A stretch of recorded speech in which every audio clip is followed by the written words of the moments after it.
মথি 13 অধ্যায় 24-30 পদ। পরে তিনি তাহাদের কাছে আর এক দৃষ্টান্ত উপস্থিত কহিলেন, স্বর্গরাজ্যকে এমন এক ব্যক্তির সহিত তুলনা করা যায়, যিনি আপন ক্ষেত্রে ভালো বীজ বপন করলেন। কিন্তু লোকের নিদ্রায় গেলে পর তাহার শত্রু আসিয়া ওই গমের মধ্যে শ্যামা ঘাসের বীজ বপন করিয়া চলে গেলেন।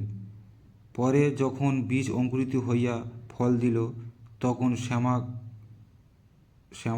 শ্যামা ঘাসও প্রকাশ হইয়া পড়িল।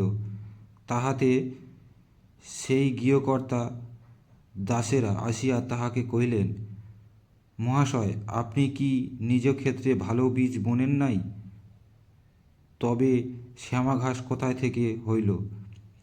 কিন্তু তিনি তাহাদিগকে কহিলেন, কেন শত্রু ইহা করিয়াছে? দাসেরা তাহাকে কহিলেন, তবে আপনি কি এমন ইচ্ছা করেন যে আমরা গিয়া তাহার সংগ্রহ করি? তিনি কহিলেন, না, কি জানি শ্যামা ঘাস সংগ্রহ করিবার সময় তোমরা তাহা সহিত গমও উপড়াইয়া ফেলবে। শস্য ছেদনের সময় পর্যন্ত উভয়কে একত্রে বাড়িতে দাও।